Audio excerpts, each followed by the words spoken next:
Well, good afternoon, ladies and gentlemen, and welcome to a somewhat blustery Thompson Oval here in downtown Brighton. The temperature is sitting on about a 17.5 as I just cruised up the highway from Cremorne. It is Andrew Silver Fox Hopwood. I had to get my name out there in the Jezza Jones Tower, and I'm very, very pleased to be bringing you this big match between Clarence Red and North Hobart in the under-14 A1 division. And sitting alongside me here is expert commentary is Michael Macey. Michael, welcome on board to the big coverage from Duff TV of the STJFL Barwick's League today. Thank you, and happy to be here.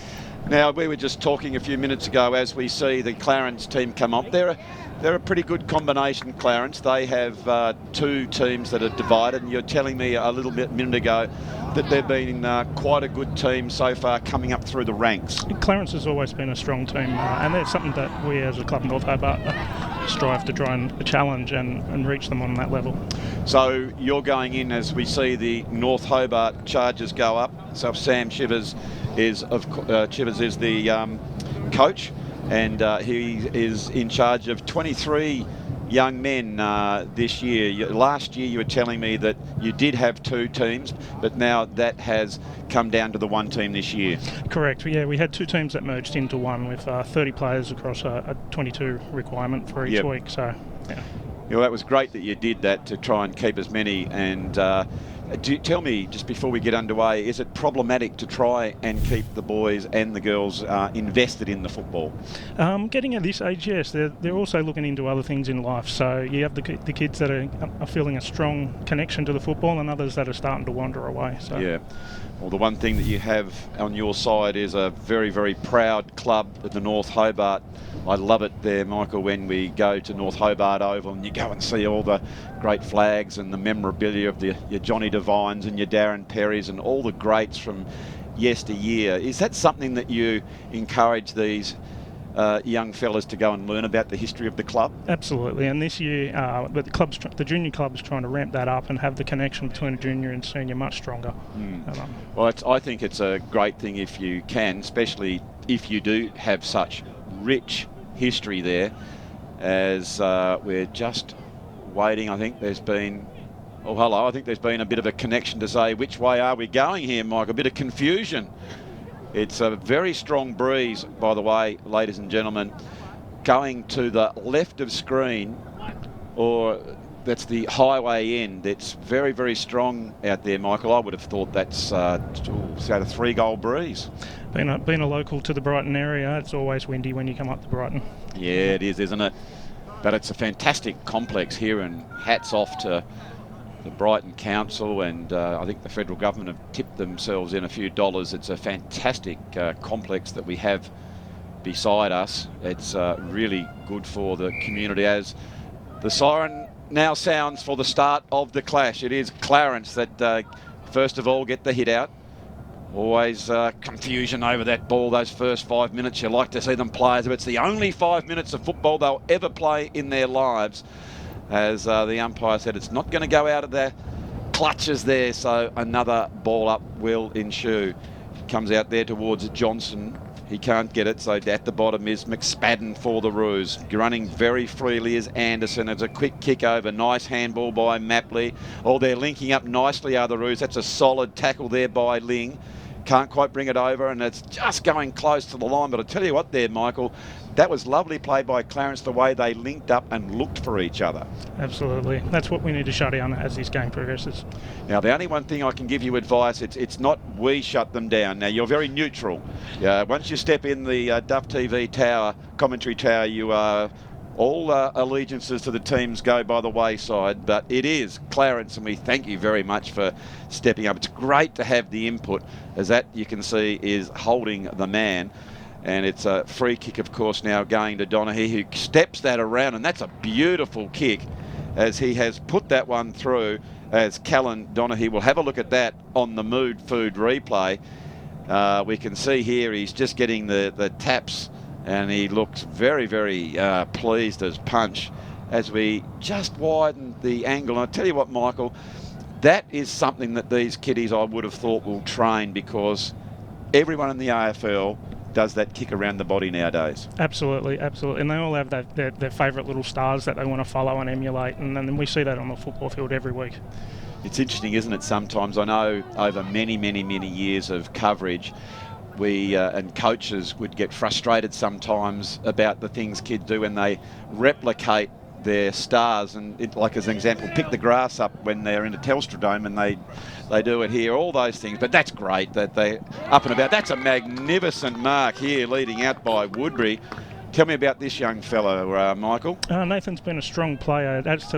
Round 3 today is actually his 50th game. 50th game, at North fantastic. Hobart. So.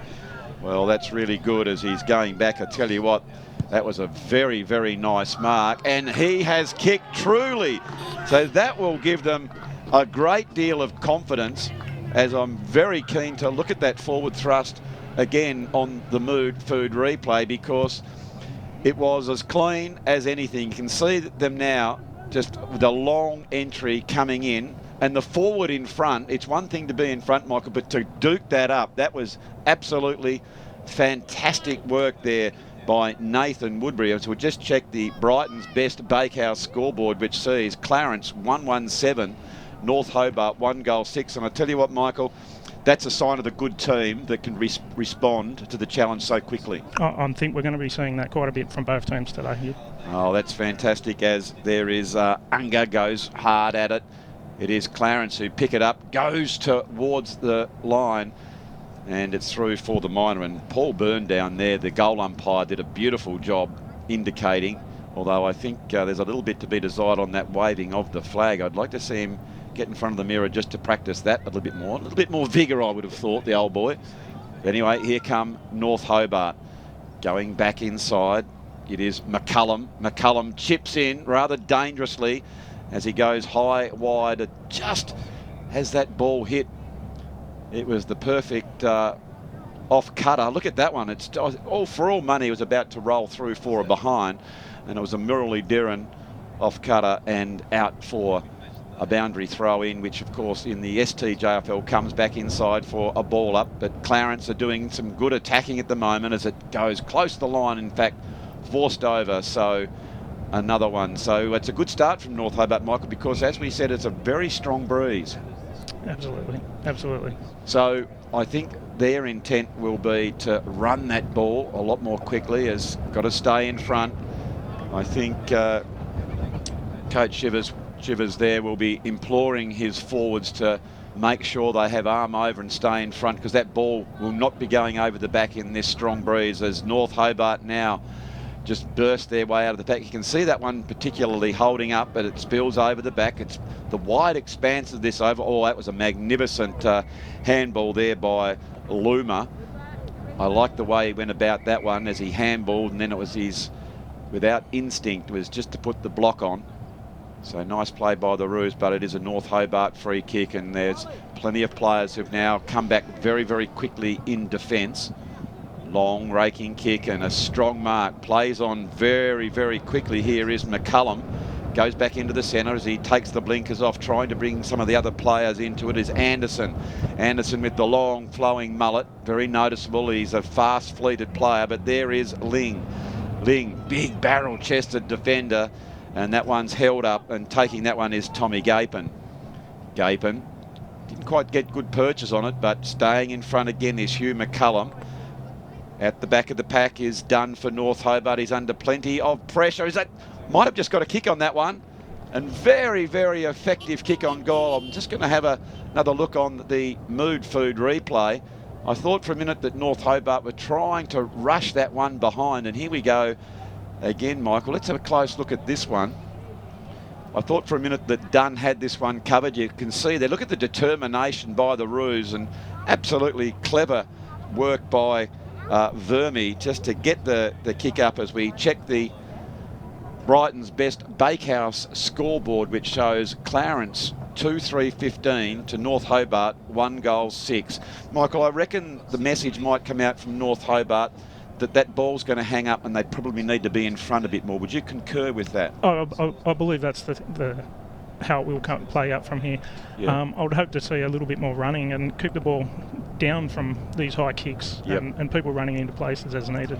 certainly is a game of, two halves, in that the way you play into the breeze as against with the breeze can vary, but you certainly can't be lacking from behind. You've got to get in front when that ball's going to hold up, as Clarence are surging again. Don't tell me it's going to get another one just kicked over the line, but that was much better defence. They were aware and they had a good learning experience just a few moments ago, and they were able to force that one over.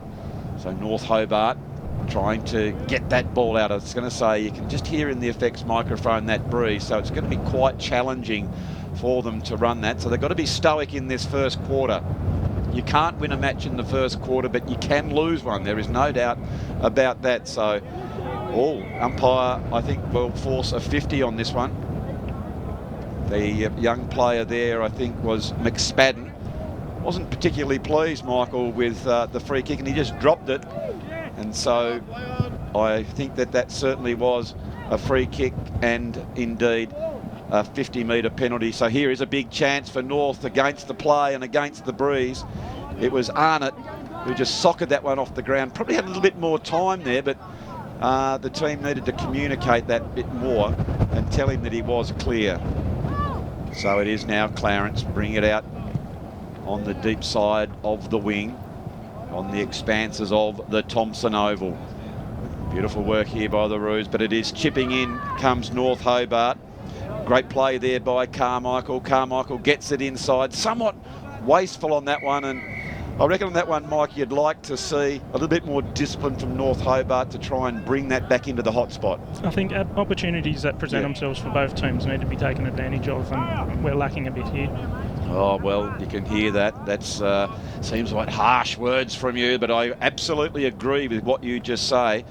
It's what you can do for the team, not as an individual. That one is hooked from deep in the pocket as it swings back and it just hits the post. But yeah, Michael, when you are in those wide flanks, you got to do the team thing, don't you, and just bring it back into that hot spot. Defenders hate it, and the forwards know you can be predictable. That's a great strong mark there taken by Stefanovic. I think the umpire said they both had a bit of a purchase on that one, so I guess fair enough. So it is a ball up. Clarence are there on the in and under, as that is Johnson. Gets a quick handball out to Tommy Gapin. Gapin goes the very, very short pass back to Johnson, and he is away. It'll be a long raking kick with a little bit over 9.5 minutes gone. They need to hold on here, but that one's come over the back from McSpadden. And there, a towering play by Ling, but a weight of numbers. Just a bit of lethargy shown there by North Hobart, Michael. They were actually following a little bit too much, and they probably had to be a bit more proactive and run with their players on that particular occasion. That's correct. A little bit caught off guard. And you can see here that ball's come over the back, and it's happened a couple of times now that it was great play there by Ling, but unfortunately didn't have any support, and that one was put through for a goal. So we got here, that's 25 games as well for young Ling as well. That's correct. Correct. Gee whiz, and I tell you what, he's a very good-looking young player as well. As here come North Hobart, they take possession out of the centre of the ground. That was Blake Kelly, the man they were looking for, but Clarence are breaking. They're running nicely from their defensive area. They get it out towards the wing position, rolling end over end, getting close to the boundary line, kept it in, and North Hobart are able to pick it up. That's a great tackle applied there by Howes of North Hobart, and no beg your pardons, and it is coming out of bounds. Just checking, I'm not quite sure. I think it was McSpadden who kicked that goal, so there are 3 single goal kickers, as we are just ticking down to the 11-minute mark of the first quarter. Here it is. The big game here at Thompson Oval in the Barwick's STJFL League for 2022. Nearly 4,000 odd children running around each weekend, and it's great to see the very summery, if not blustery, conditions up here at Brighton. That's a very good mark there taken by Gapin. Gapin always looks to bring another player into it. It is Johnson this time. Johnson goes in towards the square. A nice spoil there by Ling. he seems a very strong player, Michael. He's a very confident runner, and as he's progressed over the last 2 years, we've seen him come into his own. So he normally likes the ball in front of him, so from defence? Yeah, absolutely, absolutely. You can see there he tried to bring another player into play. He gave, and then he tried to apply the spoil, as at the bottom there is Mapley. And here he goes again, there's Ling. I tell you what, they are lucky they've got him down there. He has been colossal for North Hobart, as we can see here. I think the young Clarence player wasn't too happy with a little bit of treatment here, but it is going to be another ball up. 12 minutes gone in the first quarter. Very interesting game. I think the only way we'll get a good read on this particular game, Michael, is at a half-time when both teams have had a bit of an opportunity to go with and against the breeze. That's correct, and hopefully they both take the opportunities as they come. The one thing that I'm always interested in, how you do play the conditions. You just don't want to bomb it willy-nilly. You still have to look, as that has been deemed holding the ball. Not a lot of time to get rid of it, but that again is the direction from the AFL, Michael, that you've got to get rid of the ball very, very quickly this year, as that is a fantastic looking kick. I think that was young McSpadden again, as here I was waffling about the rules, and he does absolutely look thrilled with his performance. Went straight over the top of goal umpire Byrne, as we can see here on the Mood Food replay. It was kicked out there by Donaghy. Quick handball back to McSpadden, and that is exactly, Michael, what we're talking about of taking advantage of the breeze. Yeah, it was very well done by the Clarence team. It was, wasn't it? It was looking for space, looking for the wide opening, which they got, then unselfishly as a handball back to a player who had a little bit of space in front of them, ran into it, and they put that one through. So we're just going to have a look at the Brighton's Best Bakehouse scoreboard, which sees Clarence 4-4-28 in front of North Hobart here at the moment 1-2-8. And it is Clarence. They'll be really trying to get an additional goal if they can, while they have this favourable conditions of the breeze. There it is as it goes up. Vermy gets the tap out. They need to stay strong to North Hobart. Oh, that's good play. Need to go again. Here, of course, is Ling as it comes out towards Howes.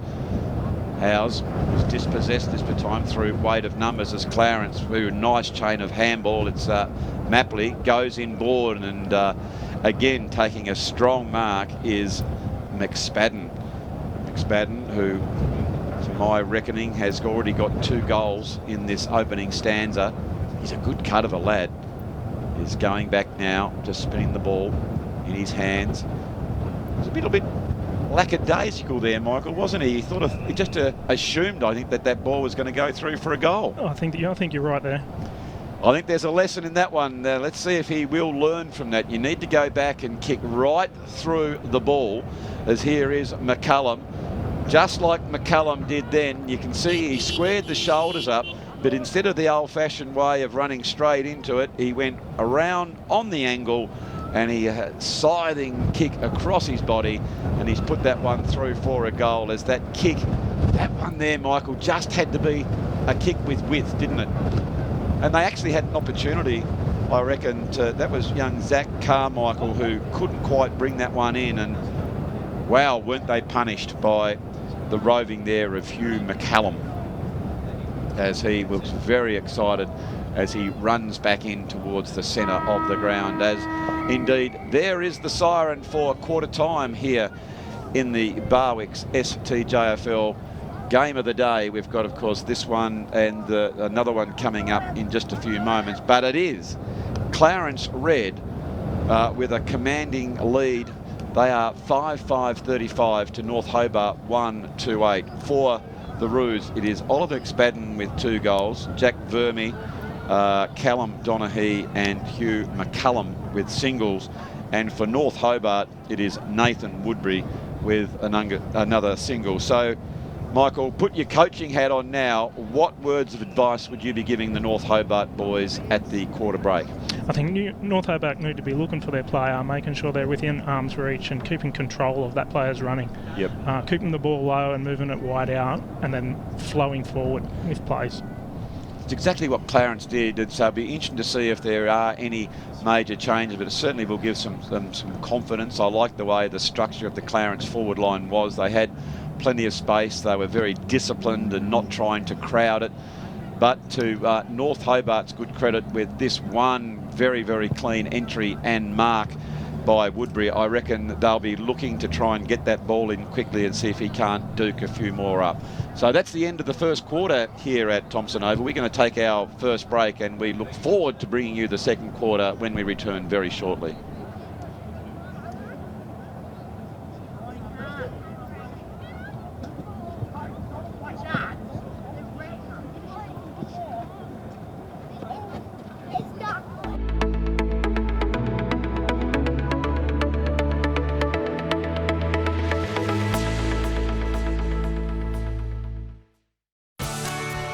This program brought to you by IGA, where the locals matter.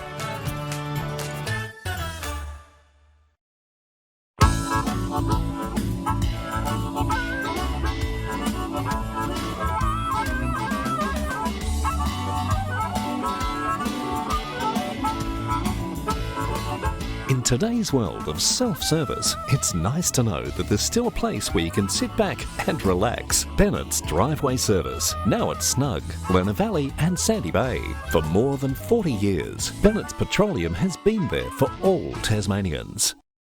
Brighton's best Bakehouse. Love that homemade taste. Brighton's best Bakehouse. Delicious in every way. Loving the taste. Love it homemade. Their own recipes. Freshly baked. Brighton's best Bakehouse. Love that homemade taste.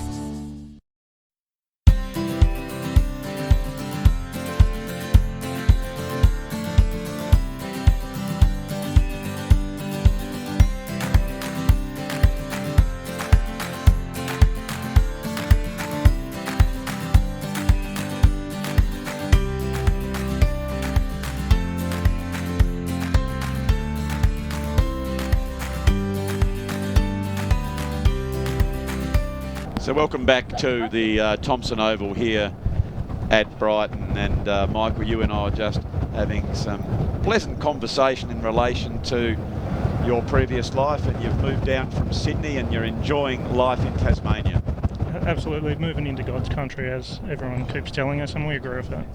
Yeah, no, you just and what you can just see your place a little bit not far from here. Yeah, just on the other side of the hill, up near the local golf club. So beautiful. Yeah, no, it's a absolutely fantastic place to live down here in Tasmania. And wherever you are watching the coverage, whether you be in Tasmania, mainland Australia, or anywhere around the world, we welcome you to our coverage of the Barwick's STJFL 2022 season. And the big game that you are viewing, of course, is Clarence in the white and the red, the North Hobart in the traditional navy blue and red on the front of that Guernsey, the famous Demons. As the ball comes out, there is Clarence. That was Anderson who got that ball playing in front, would pick up by Tommy Gapin, gets the handball out, and lovely play again, teaming up nicely as Vermey has got that one. Another handball. They're going very, very well at Clarence against the breeze. And the one key thing that we noticed there, Michael, they're playing in front. And that's the key, isn't it? They have to play in front. And again, Mapley just sits himself at the front of the pack because he saw that breeze is going to stop, as we see here on the Mood Food replay. Just playing from behind there, North Hobart. And young Mapley, showing a lot of courage at the front of the pack, has taken this mark. And so he now is lining it up for Clarence to get the perfect start here in the second quarter. And indeed, it has gone through. Well, there are some worrying signs here, Michael. Hopefully they've listened to the coach at quarter time. Obviously, Clarence is moving the way they need to move, and we need to match that. Well, I did notice, I did go out and have a listen to Scotty McCullum, And he said he was most impressed and happy with the first quarter, but he said, now listen, fellas, I want you to run the ball a little bit more. And that means I want you to stay in front because the ball is going to drop, just like you and I had discussed. And it did go to plan, as here come the rampaging Demons via their ruckman, William Moles. Couldn't quite get the kick on, as here is Smith. Smith is dispossessed, but that's a lovely tackle that particular time. Well done there by Zachy Carmichael. You're looking up and almost pleading for the kick. Umpire says, let's have a play on. It is close to the line, and it is going to be a free kick here to Clarence. Not a lot of animation there from our umpire. I was just trying to second guess, but the arm did come out finally, and it was deemed as... What's happened there? It was holding the ball. Gee whiz, not a lot of opportunity there to pick up that one. But anyway, a little bit closer than I am, as Clarence get the handball, trying to break through. Very nicely done as they chip that ball over. They need to get clean possession here, do the Demons, and they finally do. Get the quick handball. That was nicely done. Comes out towards Ling. Ling, we know, is a very stoic defender, and that big bomb has gone 45 metres, and now North Hobart are surging inside their 50. But it is Clarence. They're running in numbers. They are teaming up very, very nice as it comes out towards Gapin. He shimmies to go one way. He always looks to bring someone else into the game. Only goes as far as Ling. And Ling now loads up as he goes back in towards, I think that is Moles. Moles turns back inside. Absolutely towering kick. Didn't quite look. I'd just like to see that kick, Michael, if it was just lower their eyes and look for a teammate. Would you concur with that? Absolutely concur with that. Yeah, they just need, like that one. That was a much better kick, but just 1 against 3. So if that tells me that there are 2 and 3 Clarence players at the bottom of every contest, that means they are running harder to help their teammates. That one comes over the back. Good work there by Preshaw to get the fist up. There is North Hobart front and centre. Can't get it out was Woodbury. We know he's a very, very good target. There is Richmond for the Roos. He goes and gets it again. He almost goes the one way. He's dispossessed by North Hobart. That's the kick that really needs to come back over, and I think a good learning experience from that one, Michael, when he sees the replay is, had a player there just to handball out instead of that really low percentage sort of kick towards the goal. You're correct there. You're correct. And people need to be looking around to see what's happening around the field before.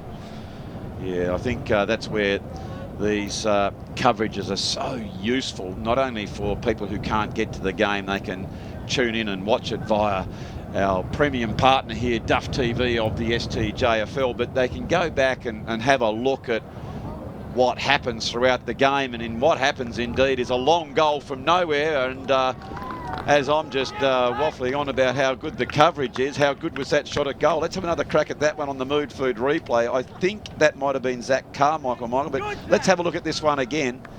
It sort of came out of nothing, doesn't it? I don't even know if Carmichael, he looked like he was going to send the ball, but he's kicked that from 55 metres and it has gone over. That is magnificent.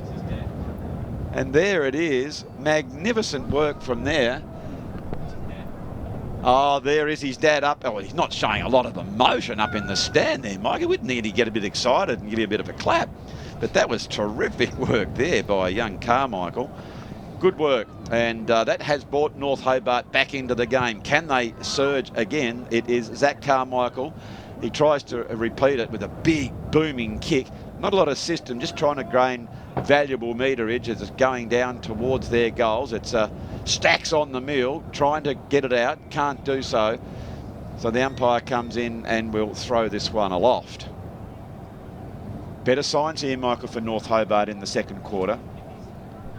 Hopefully it's a sign of things to come. Yeah, well, here they go. That ball now is in their forward 50, and we do know it takes a little bit of time to get it out as Clarence kicked the ball off the ground. Here is North Hobart again. That's a good give and go. Comes out towards Moles, who's normally a pretty long sort of kick. He goes bang straight towards the big sticks, and Moles has put that one through. There has been some terrific individual performances in this quarter. one by Zach Carmichael, and that one by Billy Moles. Let's have a look at young Billy Moles here as the ball is socket off the ground. I like this bit of teamwork here, Michael. I think that was Costa who got the handball out to Moles. A good shepherd provided by Burgess. So what can we say on that one? It was a good team effort and a stunning shot by the big fella. What can you tell me about young Billy Moles? Will's been a pretty solid player in our team for a couple of years now. He plays well from the forward, and yeah, as you can see, he's got a good kick behind him and some strong arms above his head. He has, hasn't he? He's a very lanky young fella. Both teams have a couple of boys with some height, and that is terrific work taken here by Carmichael. Oh, Carmichael has got that one straight out of the centre. Well, they got the same Guernseys on. This reminds me of Melbourne in the grand final of 2021 when they just burst out of the centre. But this is scintillating here, Michael. Have a look at this on the Mood Food replay. It was a tap out to Carmichael. He was tackled, so he decides to handball that one in front of himself, but more importantly, he followed up his good work and has barreled that one through for his second goal. And you must be thinking to yourself, have a look at his dad's excitement up there. He hasn't even flinched. The only movement we can see that is alive is that the breeze is blowing his hair there, and quite an impressive toot by the old boy up there just quietly, but that must be giving them quite a bit of encouragement, Michael, I would have thought. Covenant should be running high now, but we all know Clarence is a strong team, that we're going to have to continue this effort moving forward. Gee, I tell you what, ladies and gentlemen, Michael is just playing a very straight bat. He's staying nice and calm, but if you can see him here, he is absolutely jumping out of his chair with excitement because his Chargers, the Demons, are starting to come back. And look at this young man, Zach Carmichael. He's trying to lift his team on top of his own shoulders as he's working manfully, trying to get that ball through the middle. Here they go again. Good play here by Anning, of course, son of the great John Anning, as that ball comes back around to the half forward flank for Clarence, but North Hobart have the ascendancy. That is terrific play there by Ling. He just puts the boot into that one, long kicking. And Michael, they are certainly listening to their coach. I know you went out at quarter time and you heard the direction of the coach, Coach Chivers, and he said, let's take advantage of the wind and take that longer option, and that's exactly what North Hobart are doing.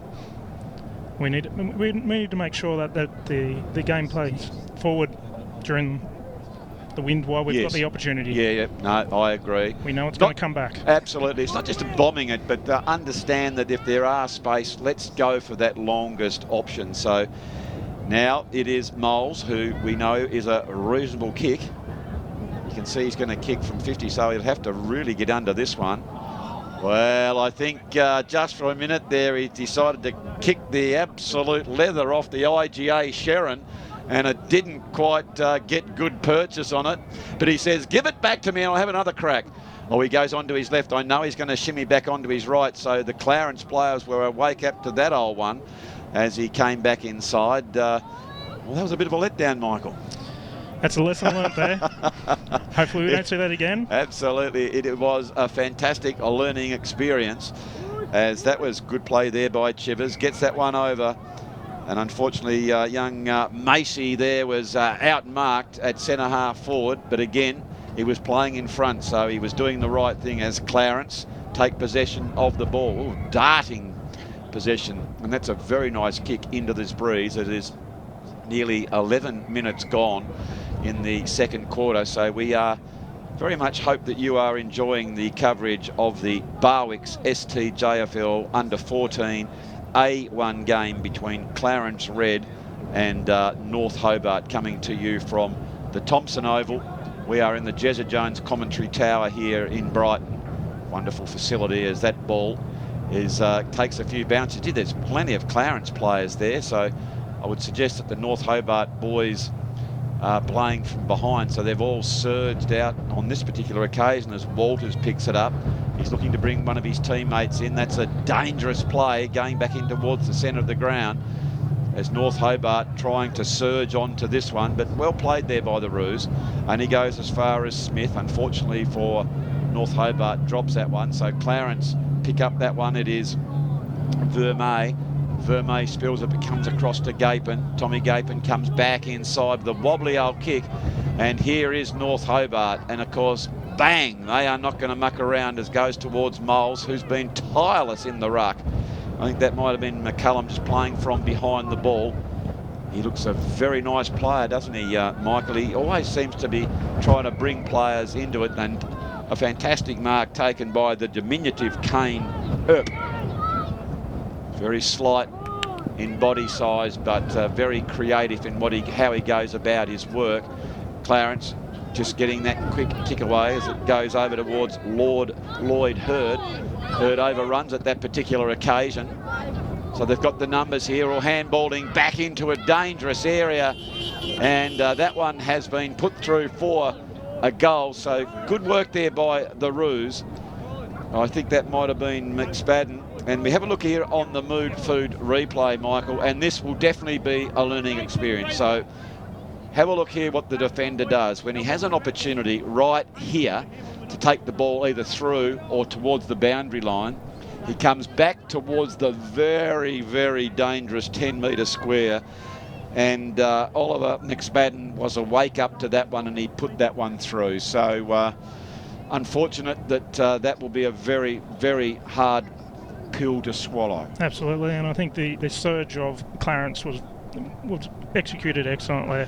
Yeah, it was, in support wasn't of it? each other. Okay, so they've been able to challenge every time that Clarence have gone forward. And here comes North Hobart. It's getting deep into the second quarter as that ball has gone wide, and so there'll be another ball up. As we might just check the Brighton's Best Bakehouse scoreboard, and that reads Clarence 7-5-47 to North Hobart 4-2-26. And Michael, wouldn't they love to just sort of eke a goal out in this last minute of play? If we could get it even back closer to parity, that would be awesome for the team. Absolutely. It certainly does give you confidence coming into the long break.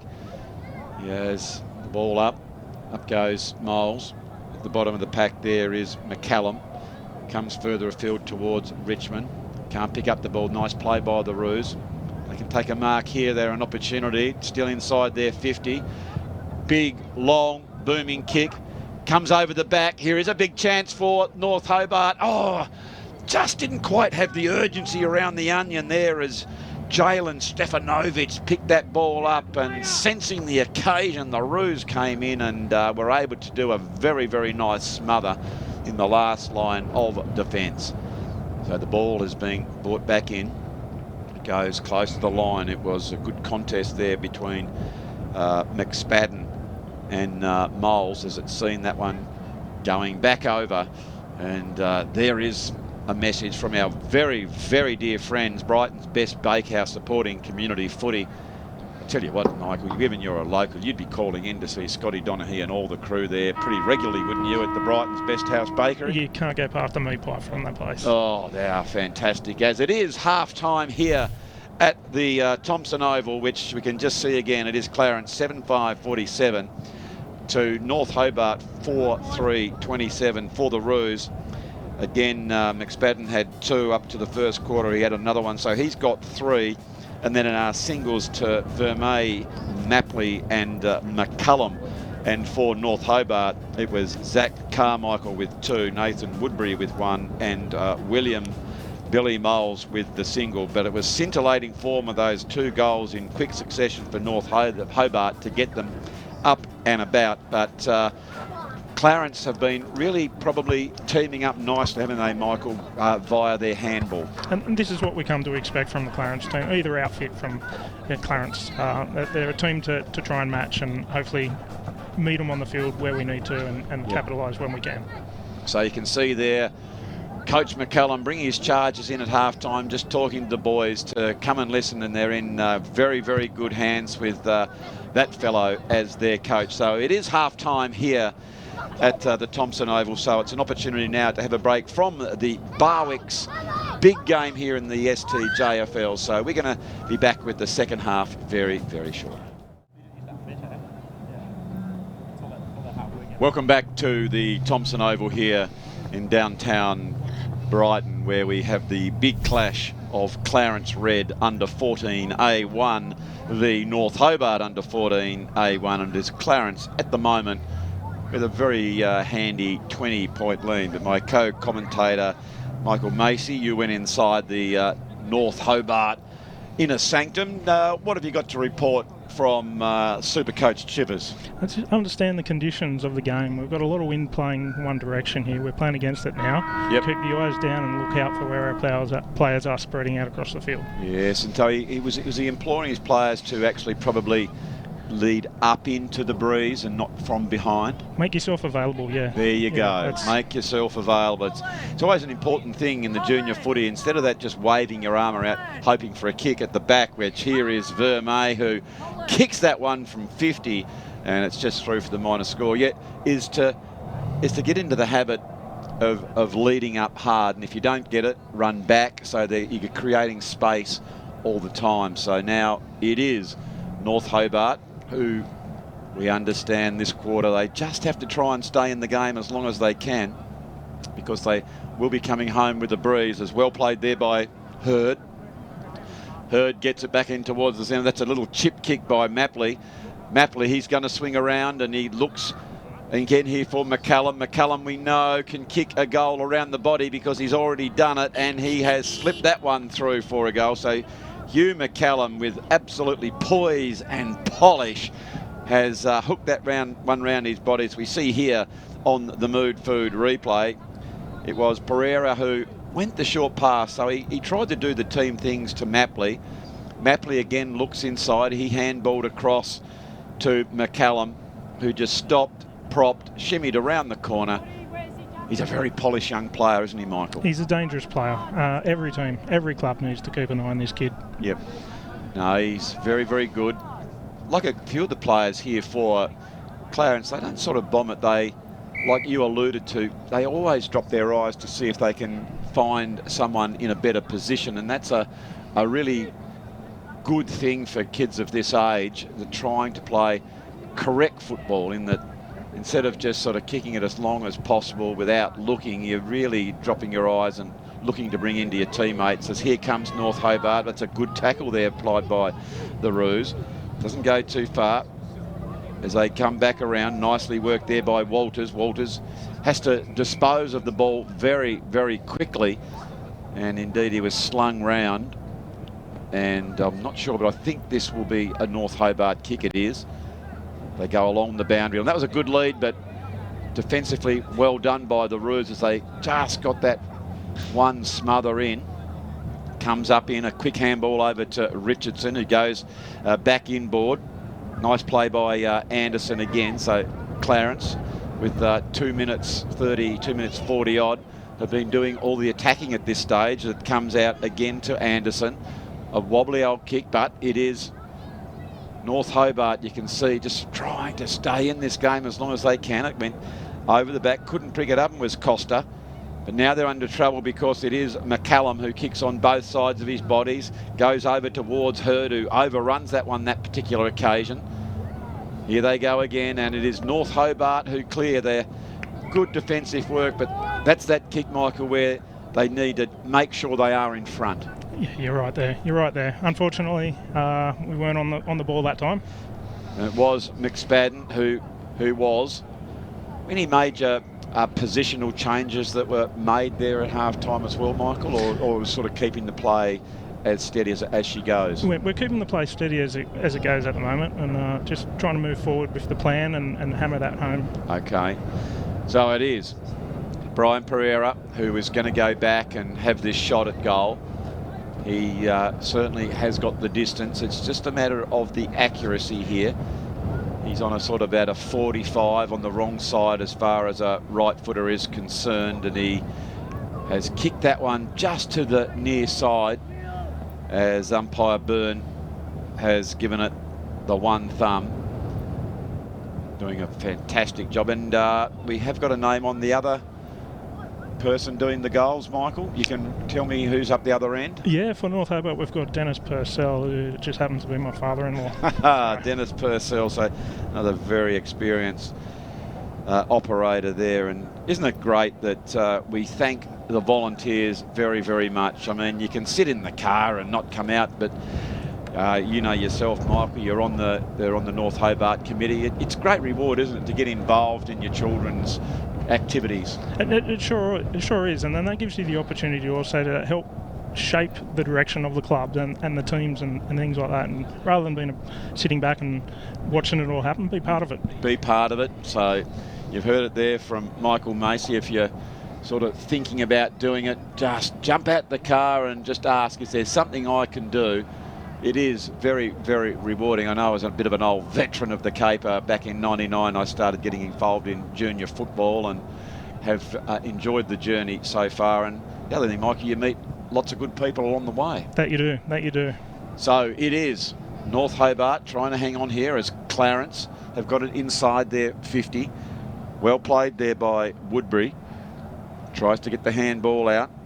Through weighted numbers, all got to be careful as soon as this young man gets it. McCallum, who's playing probably on the ball but going very, very deep, as McSpadden, who's got a very big kick. That's a rolling ball. It could be a kick off the ground, and I think it is another goal. Well done there by Tommy Gapin. The opportunist goal from, I think he's playing all but from midfield or half forward flank.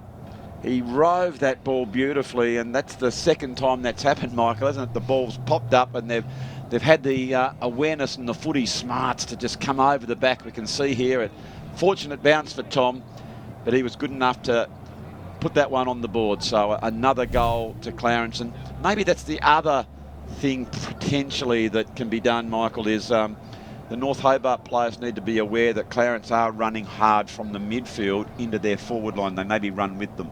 I think you're correct there. I think we need to understand how their gameplay is and make the adjustments. Yep, very much so. So also a shout out to Tommy Gapin's granddad, Paul, old Goldie. I'm sure you'll be watching there, so cheerio from the Silver Fox. You've just had a major knee operation. I'm sure you'll be out running those marathons again very, very shortly. So cheerio to you. You'll be very proud if you are sitting back watching the grandson Tommy go round here today. He's doing a great job. So that's a good mark there by North Hobart. I think that was Charlie Smith. A fair way out from goal here, Michael, in the breeze, but would you back him from there? I think he's looking at all opportunities here. Yeah, if nothing presents himself, he's going to back himself and put it through. Well, this is where they need to be smart, because this one could drop a little bit short because of the breeze, but it has dropped short, but North Hobart are in front and they've duked it up. Oh, not quite. The second opportunity was from McCaffrey. I thought he might have all but been paid, but deemed that he didn't quite have the possession there, and that one has gone through for a goal. And through for a minor, but very unlucky there, Michael, wasn't it? It's almost a good mark, but not quite. So it is Clarence from the last line of defence, the big kick in. I deem there as a push. And the umpires are always going to pay those if you play in front, as every coach wants you to do. So I think this now is, Moles gets it in. And a strong mark coming up from Lima with the helmet on there. He's a big cut of a lad. Can't pick the ball up, so it is North Hobart with that left foot kick. And this time, McCaffrey has taken the mark, and he is going to go back and have a shot. But we know from this distance, Michael, this is going to be a tough shot. It is. And Jackie's a strong kick. Here it goes. It is going to drop short. Playing in front. Thought might have taken that one was Woodbury, dispossessed at the last moment. So North Hobart trying to hook this ball over. Comes into the 10-metre square. They've got two, but it again has been forced through for the minor score. They are peppering the goals against the play here, Michael. If they can just eke out a goal, that'll give some great confidence against the breeze. Confidence is the key. And you're telling me as well, Mike, a lot of these young fellas from the two teams go to school together. They are. That adds to the competitiveness here. Well, with the school holidays over and maybe back to school tomorrow, there'd be some bragging rights around the playground at St Virgil's. Yeah, I'm afraid that's going to be the case. It might be the Clarence boys might have the last laugh, but here they come now. Well done from Who was that there? Was that Anning? Yeah, that was Anning. It Vincent was Anning. Vincent Anning playing down back. Gee, he did a great job there. That's a good tackle being applied there by Woodbury. Wrapped up in the tackle, and he has been rewarded for his effort. So just coming up to the 10-minute mark, so just over 5 minutes to go. North Hobart are having a pretty good quarter against the Breeze. Just haven't been able to capitalise on it as Stefanovic comes through. And here they go again. That's Carmichael. He goes the old give and go as Barrett was dispossessed without the ball. Another strong tackle here by North Hobart. It's kicked quickly off the ground as that one is just beaten to it, and Clarence decide if they can't pick it up, try and get valuable metres as a young fella down. We'll keep an eye on that one. But it is North Hobart. They are forcing this ball back in with repeated insides 50s, and they're taking a nice mark. They decide to play on it is Chivers. Chivers to centres the ball to someone in a better position, which was Arnott, but Clarence are awake up to this one, and they just boot that one back right into towards the centre of play. But a really good passage of play here by North Hobart as Ling kicks that one out towards the outer side. There is Haywood for Clarence, but a very determined North Hobart kick that ball end over end. It's going in, and it is a nice mark there by Pereira. And he goes as far as the North Hobart player in there in Macey. Further afield, well done by Anderson. Anderson picks it up, kicks it down towards that wing position. Close contest. It's 11 minutes in this third quarter. It is the championship quarter. And North Hobart are hanging in there, Michael, at this stage in the third quarter against the Breeze. I think they're playing well. I think they are, aren't they? They've lifted their game a little bit, and they've taken on board what the coach, Sam, has had to say. Yeah, I think they've been probably just a little bit unlucky. I think all but sometimes those marks are paid. They juggled one inside the 10 metre, but they've absolutely stood up. They need to think this is a vital 4 minutes for them as Clarence taking that mark. Well done by Anderson. Looking to spot one of his teammates up. And in fact, he can't do so. And a terrific work. I think that might have been Arnott out to Smith. Smith quickly getting back off the mark as they could have another forward entry inside their 50. They're still in the front position. Oh, over the back. Thought might have been paid, but Billy Moles gets the handball off and a bit of a don't argue, and a strong tackle by McCullum.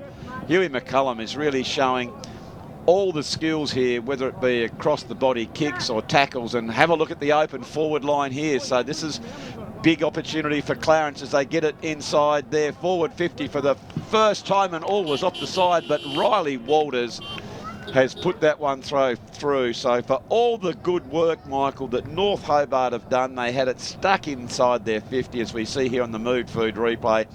Clarence, with that one inside 50, have got the goal. And we can see here that it was Walters who was the player that started that one inside, outside the 50, continued to run, and that was the thing that you and I spoke about, that North Hobart hadn't been doing. And unfortunately, it's a hard lesson to learn, but you have to run with your players when they go inside the 50 because they can provide an option, can't they? That's it. The game's never over until the ball goes through the post, and Clarence did well today.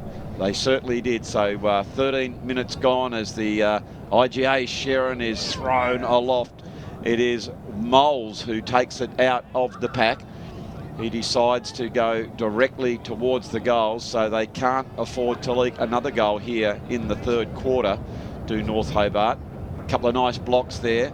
Good tackle, but it was Moles who got the handball away. Now they're working hard. That was Pereira.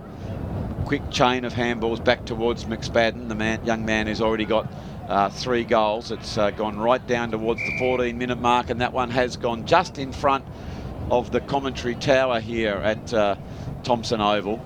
We hope you are enjoying the coverage in the Barwick's STJFL 2022 league this year.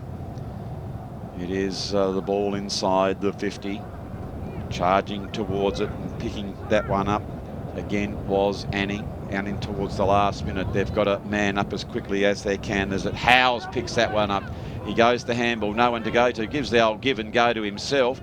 Out in front, he needs some help. They need to get over there, they do it, because Clarence, that's a good, strong tackle there by Ling, but it comes back over towards Gapin. Gapin now will pick it up. You know, his beautiful high hands, and tries to go to one of his teammates, and this time he has found Walters. Walters, the goal scorer just a few minutes ago, goes short, and he has found McCullum. And McCullum now will go back for a shot. He's got 2 goals. Both of those goals have been around his body. So now the set shot. Would you back him from there, Michael? I think we're going to have to on this occasion. Yeah, he's been good, hasn't he? Here he goes, McCullum. As the siren has gone, and I think that mark was after the siren. Let's see how the umpire has paid it. In fact, exactly how the umpire has paid it, though not in time. So that's all she wrote for. It is 3/4 time as we check the Brighton's best Bakehouse, which reads Clarence red 10-7, 67 to North Hobart 4-5-29. For Clarence, it is 3 goals to McSpadden, 2 goals to McCullum, Mapley, Walters, Donaghy and Vermey. As I think a perplexed umpire Byrne just wondering, he said, did that mark come in before or after? But he seems happy. I tell you what, if you ever need someone, he's a magnificent musician too, is umpire Paul. I play a straight guitar Byrne. But for North Hobart, it is Zachy Carmichael 2. Strat guitar. Did I say straight guitar? Well, it's a straight Strat guitar as well. You don't worry about that. Zach Carmichael has got 2. Nathan Woodbury got 1. William Moles has got 1. So, Michael, can North Hobart make a game of us in this last quarter with the breeze behind them? I think we can. I think the pre-season training and fitness we've had a lot of focus on over the last few months. This is where it's all going to come into play. Well, you heard it there from our expert commentator that Michael Macey reckons that they've got a little bit left in the tank and they can get themselves from 3rd to 4th gear. Well, time will tell as we are going to take our last break here from Thompson Oval, and we look forward to bringing you all the action in just a few moments.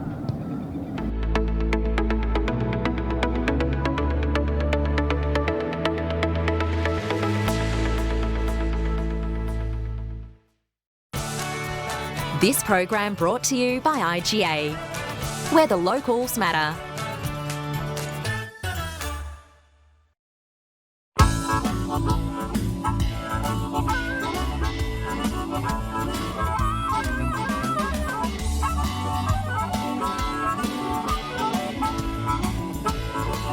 In today's world of self-service, it's nice to know that there's still a place where you can sit back and relax. Bennett's Driveway Service, now at Snug, Lerner Valley and Sandy Bay. For more than 40 years, Bennett's Petroleum has been there for all Tasmanians.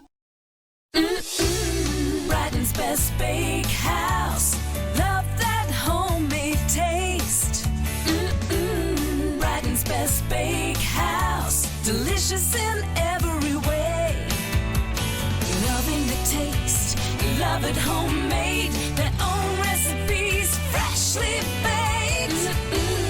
Brighton's best Bakehouse. Love that homemade taste.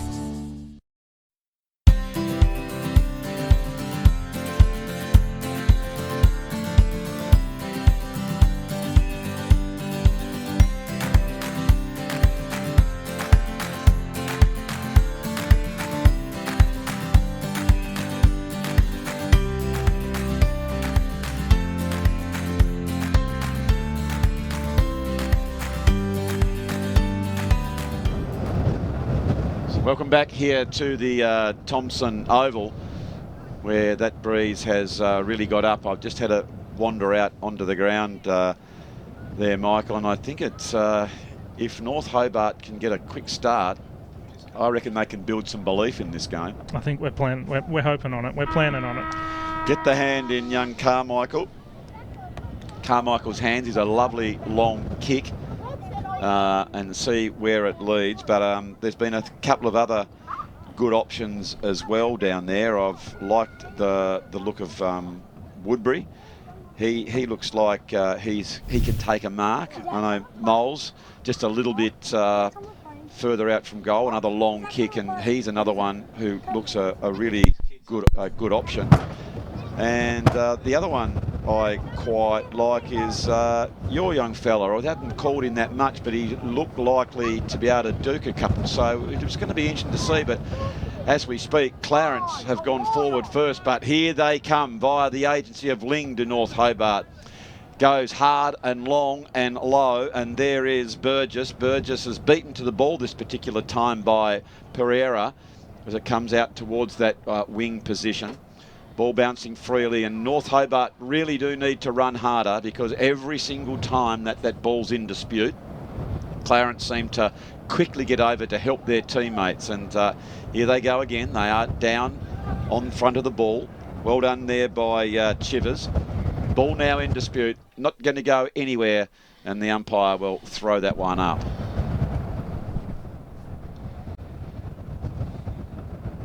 Goes straight up. Some big, tall, strapping fellas, Vermey being one for Clarence, as it drops a little bit short as Stefanovic picks that one up. Clarence have the numbers. They look to bring their teammates in, and Tom Gapin, who runs through that midfield, just playing the kick behind the ball. Very nicely swooped on that, and that is a very, very good kick by Gapin. Didn't blaze away. He just lifted his eyes and said, I'll do the team thing. And McSpadden knew exactly what he was going to do, as we see here on the Mood Food replay. Space was in front up there, and he said, I'm going to do the team thing and go back into that corridor. McSpadden, well, he's gone wider as well, so let's see how North Hobart cope with this one.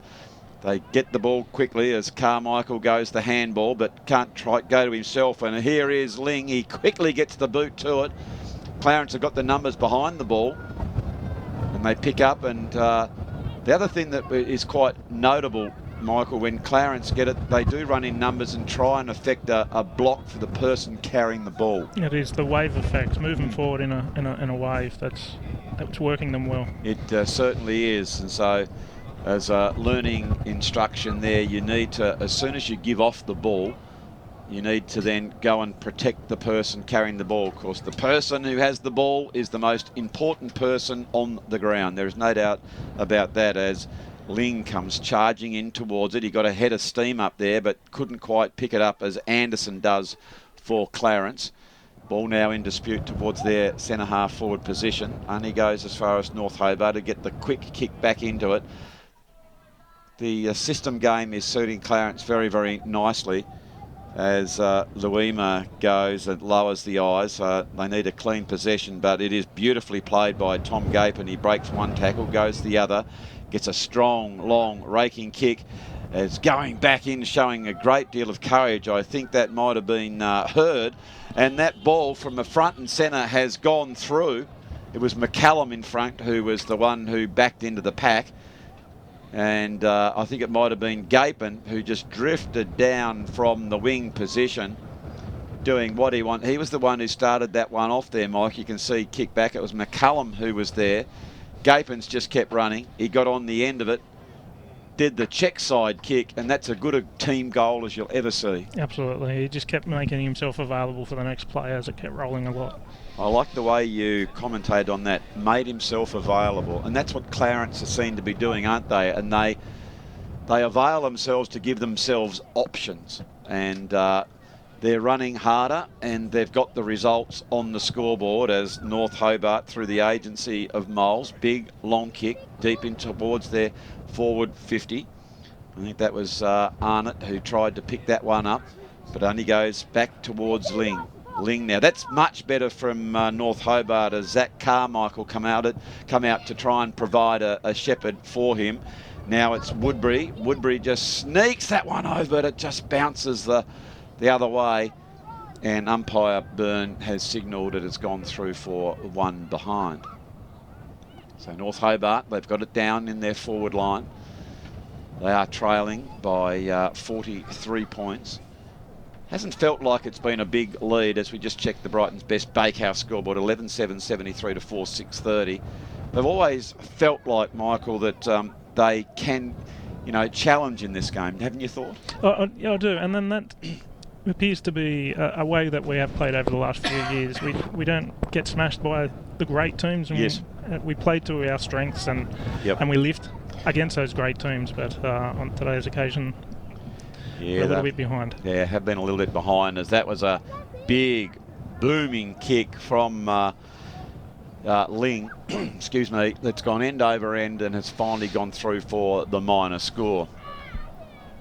So having a property up this way, you'd probably avail yourselves of Barwick's Wholesale and Retail Landscape Supplies. They're a wonderful Tasmanian company. I know you were talking off a few minutes ago. You're on your Ponderosa that you get to go down and get a bit of gravel for the driveway and things like that, Michael? The driveway, the garden, everywhere. My house is full of Barwick's produce. Oh, well, there you go. It's great to have them on board as our major naming rights partner. So we thank the Barwick's company for their solid support of junior sport, but moreover than that, young Tasmanians striving to be the best they possibly can. So we thank you very, very much, as well as our other very dear friends, and one of them, of course, is IGA, and they are the naming right partner of the ball that these young fellas are kicking around here or handballing. And there is a handball that goes back and forth as Carmichael now needs to screw that ball back into a dangerous position. Leaning back out there is Kelly, can't quite bring it to ground. Arnott, quick chip over. They need someone to run hard, but Clarence doing all the good things, and at both ends there is Tommy Gapin. And by gee, Michael, isn't he running hard? So just a few minutes ago we saw him from that wing position, getting the ball into the forward 50 and then getting on the end of the goal.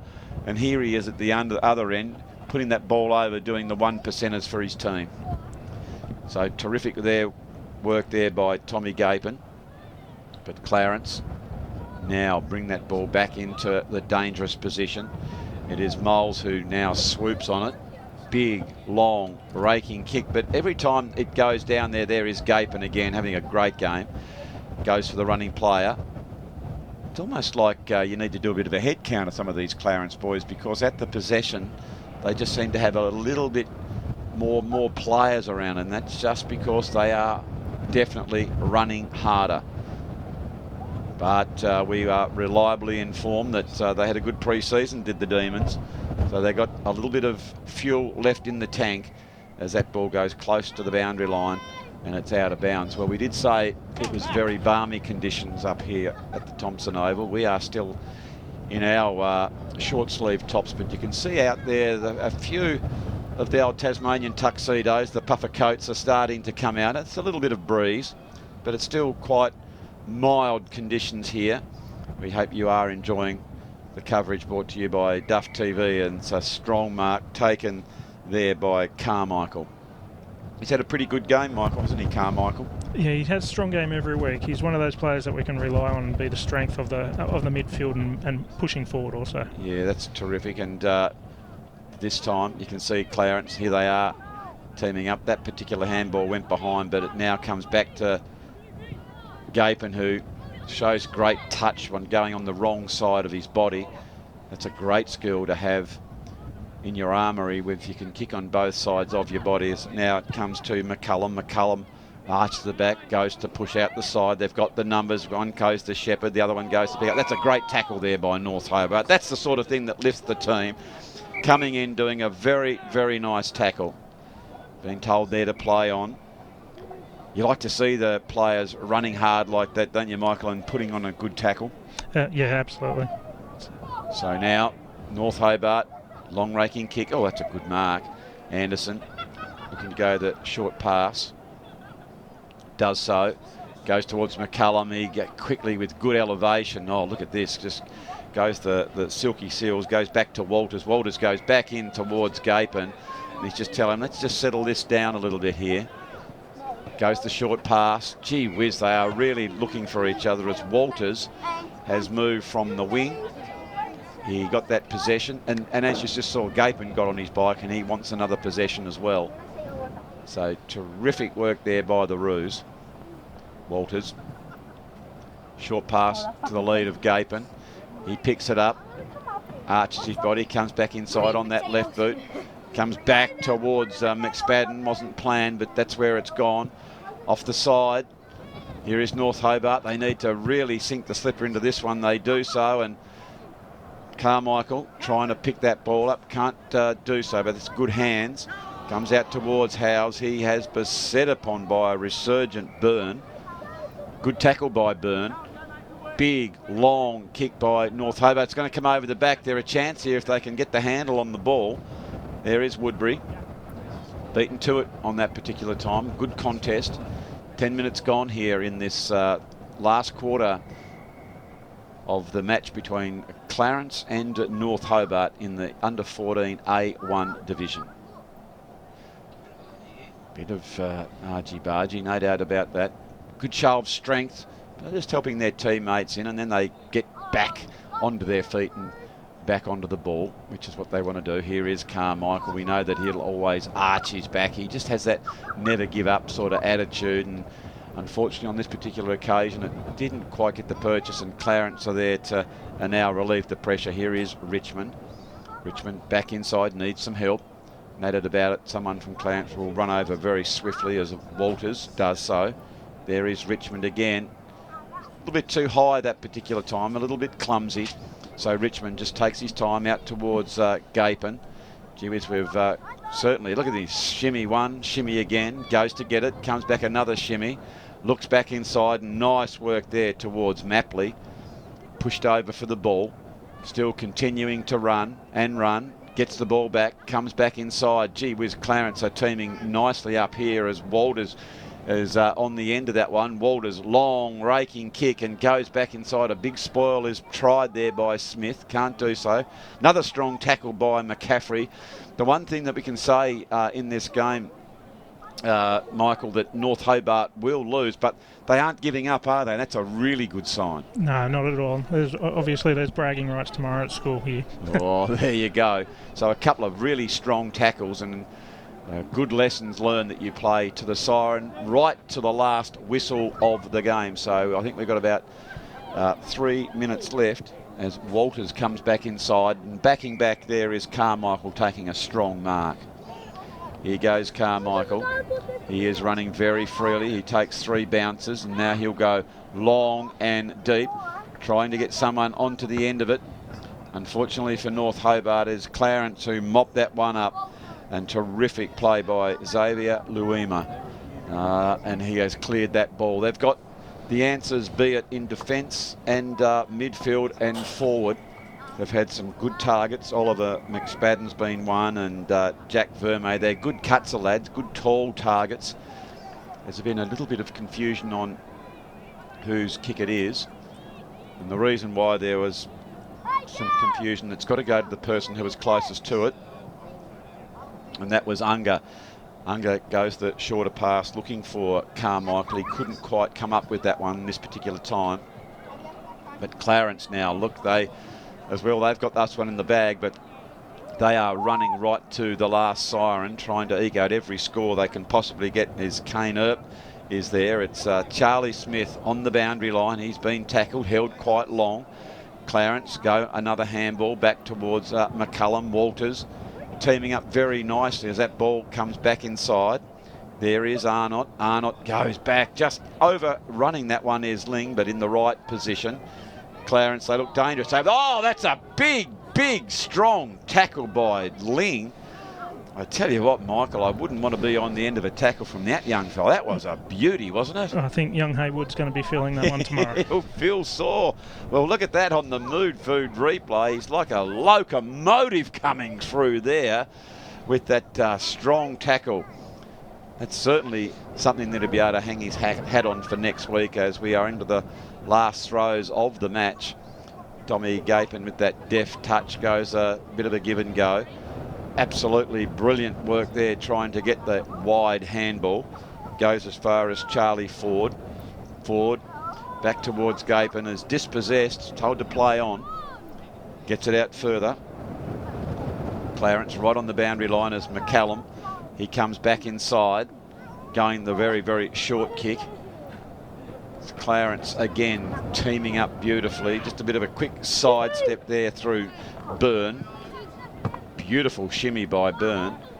Comes back over now. Here is McCaffrey. McCaffrey is on the bottom of the pack here, trying to get that one out. As the umpire said, it is not going to go away, and it's going to be a ball up.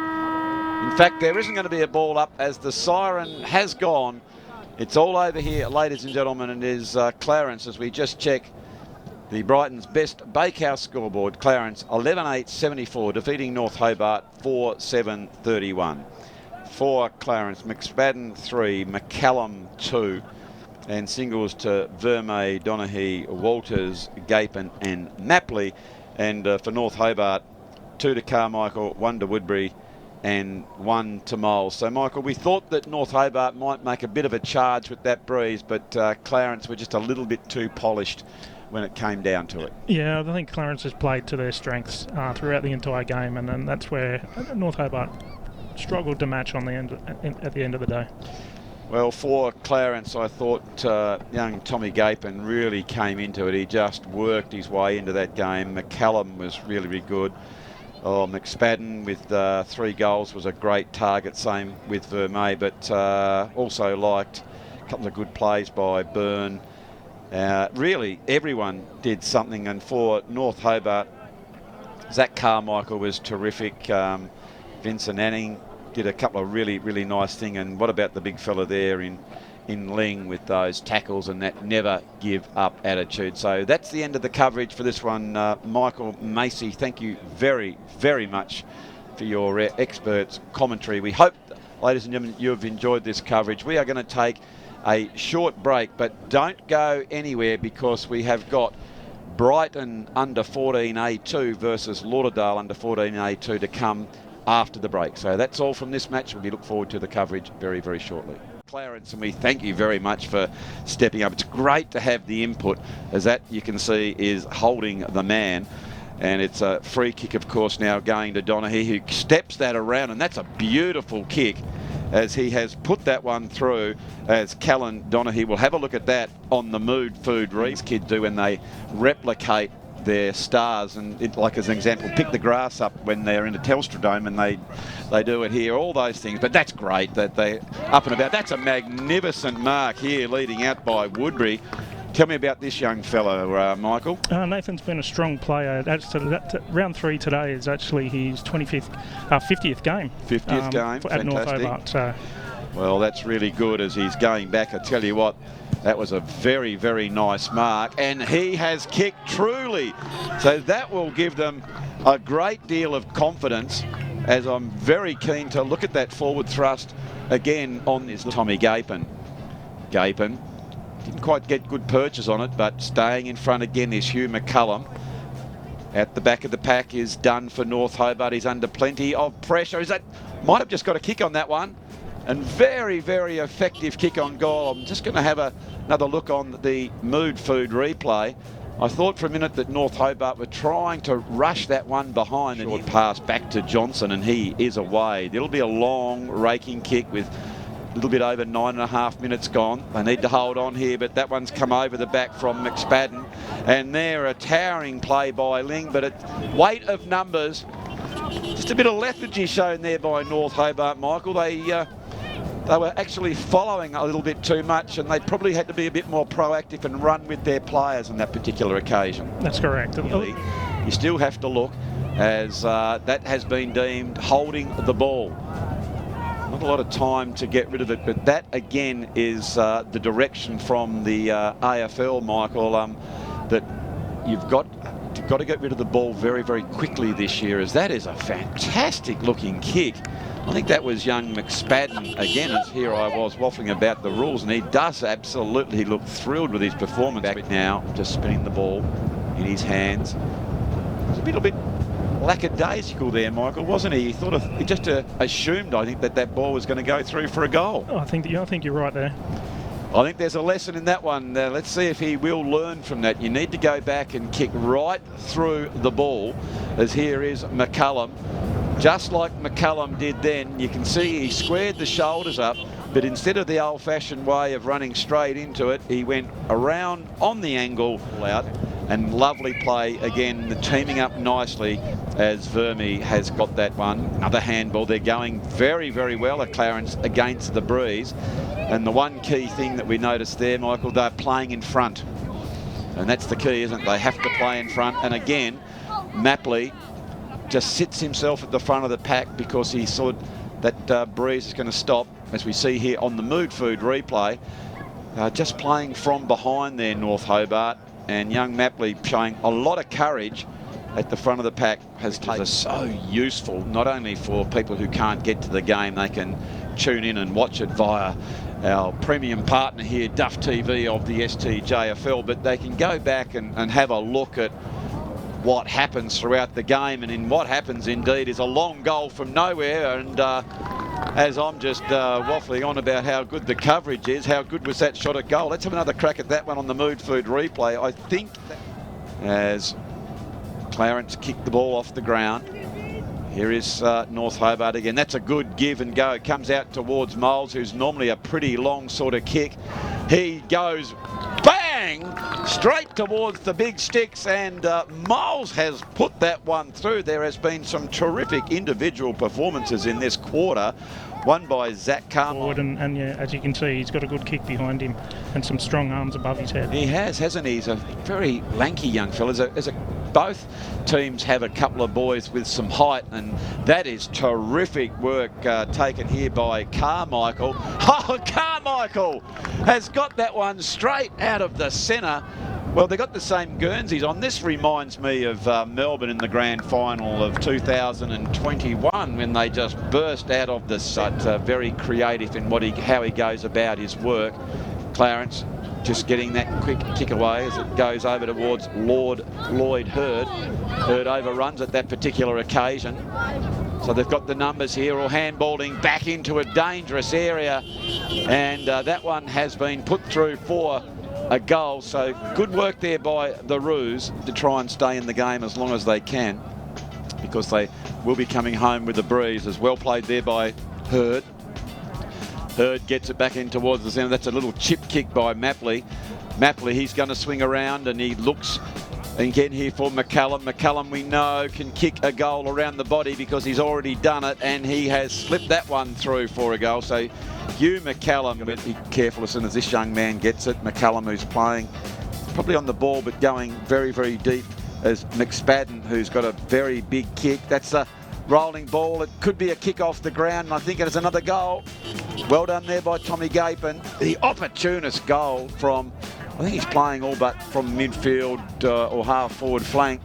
He roved that ball beautifully, and that's the second time that's happened, Michael, isn't it? The ball's popped by McCallum.